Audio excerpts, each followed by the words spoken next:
No Dark Clouds, Chapter 1, Part C. When Taskmaster finishes giving the baby water, he demonstrates to Bafu what he wants her to do. The cruel man cradles the baby in one arm and motions with the other hand that he is hungry by placing his hand up to his mouth and saying, "Ba, ba, fu, fu, ba, ba, fu." Taskmaster hands the baby over to Bafu, who receives the baby awkwardly. She has difficulty holding the infant in her arms. Looking up at Taskmaster, Bafu begins to mimic what he had just shown her by putting her hand to her mouth and uttering, "Ba, ba, fu, fu, ba, ba, fu." Satisfied with Bafu's mimicking, Taskmaster pushes her into the crowd of Jerusalemites and market people. She starts begging with the baby in one arm and motioning toward her mouth with the other hand that she is hungry.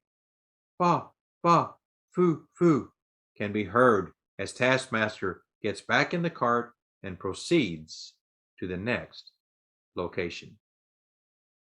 Arriving at a large plaza area that seems to be the center point of a massive bazaar, Taskmaster turns his attention towards figs. With a concerned look on her face, Aditya notices that the 4-year-old blind and mute boy is having trouble breathing. "Taskmaster, sir, Figs is really sick. He needs a lot of rest," she says worriedly. Chuckling, Taskmaster lifts Figs out of the cart. Looking at Aditya, he mentions, "Who are you? His mother?" Rebecca laughs so hard, she nearly falls out of the cart.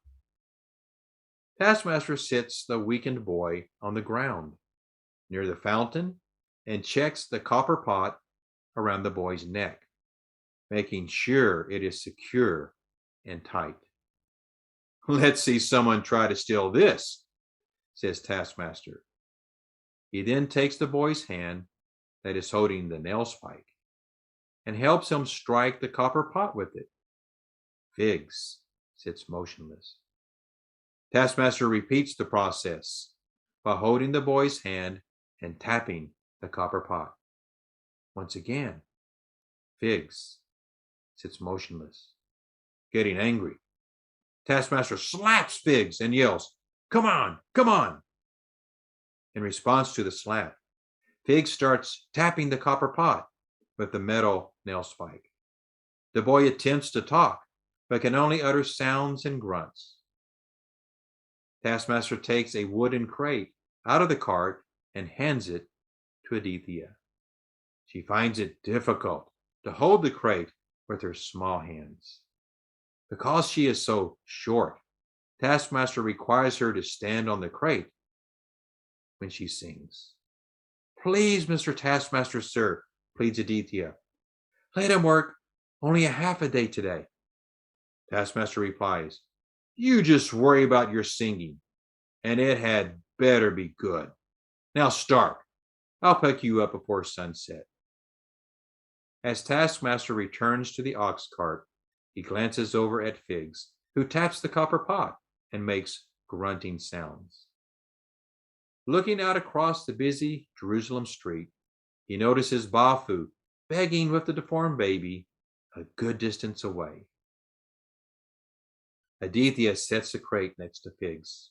She stands on it and watches Taskmaster drive the cart away. Rebecca is now the only beggar left inside.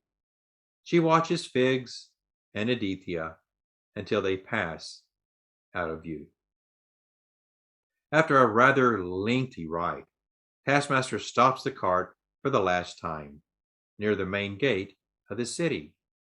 It is a huge, strong gate and the main entrance into Jerusalem. The old and massive stones of the city wall seem to reveal hundreds of years of unspoken history. The gate is guarded by 4 Roman soldiers, observing the traffic of camels, donkeys, sheep, and many hundreds of travelers and Jerusalemites entering and leaving. As Rebecca gets out of the cart, Taskmaster drapes a leather purse over her right shoulder and hands her a rather large basket of flowers. Several flowers nearly fall out of the basket. However, she quickly balances it upon her abdomen by pressing the basket against her bright colored tunic. The left side of the tunic has no sleeve and clearly reveals that she has no left arm. I'll be back later this afternoon. Now start wailing, and there had better be tears. If not, you will cry over having no dinner, threatens Taskmaster. Rebecca starts wailing immediately. Alms for the poor and the homeless. Alms for the poor and the needy. Please help. Have mercy, cries Rebecca in a very convincing fashion. She walks up and approaches a traveler coming into the main gate area. Please buy a flower. Have mercy on the weak. Have mercy, she wails. Rebecca continues to beg the various passers-by while Taskmaster and the ox cart proceed out of the city. She starts to cross the busy street when she abruptly stops. Rebecca sees Beggar Boy, a 10-year-old boy with 5 permanent scars crisscrossing his face. He sits in the dusty street holding a beggar's pan. The 2 begging children look at each other momentarily. As impulsively as a striking snake, Rebecca's dark eyes send a glaring, voiceless message toward the boy that says, "Why are you in my territory?" But Beggar Boy does not back down to anyone. With an amusing, overreacting glare himself, the scar-faced boy responds back to her as if he is saying, "What's your problem, little Miss Princess? I was here first." Rebecca gives a sigh of resignation and turns around to walk in the other direction. Beggar Boy watches her as she walks away, but his comic glare quickly turns into a different kind of stare. He notices her long black hair and pretty tunic flowing in the gentle breeze. After a few seconds of watching Rebecca, he returns to the task of begging. Please help the needy. Alms for the poor. Suddenly, a large hand lifts the boy off the ground. A husky market vendor begins to shake him. I'll punish you, you good-for-nothing little worm, the vendor says angrily. No one is buying anything while you are here. The vendor slaps Beggar Boy in the face. In retaliation, the boy quickly kicks the man in the stomach. The wind knocked out of him, the vendor stoops over and releases his tight grip upon the boy. Beggar Boy swiftly turns around, picks up a vase of flour from a nearby food stand, and overturns it on the vendor's head. Flour covers the man from head to toe. The vendor starts swinging somewhat wildly, attempting to hit Beggar Boy, but he is blinded by the flour.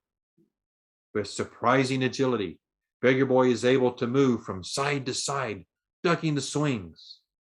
The young boy pushes the husky vendor into a fruit stand and runs away. Now very upset, the vendor turns to pursue him. Noticing a crate of coconuts, Beggar Boy moves over, grabs one, and throws it. The coconut hits the vendor in the forehead with an amazing velocity, causing the man to stumble back into the fruit stand. There! I hope you get scars too, Beggar Boy yells from a distance. No one hits me in the face. Understand? Beggar Boy sprints and weaves his way through the crowds of people around the city gate. Running past Rebecca, who has been watching the whole episode. The boy tosses another coconut into her flower basket. She almost drops the coconut on the ground, but she maneuvers it into the basket using her short left arm stub. As she watches the boy sprint away, Rebecca's glaring eyes of spite and animosity have changed to say, "Wow, now that's really impressive."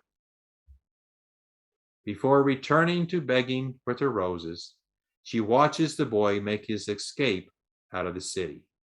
A very rare and somewhat sheepish smile comes across her face.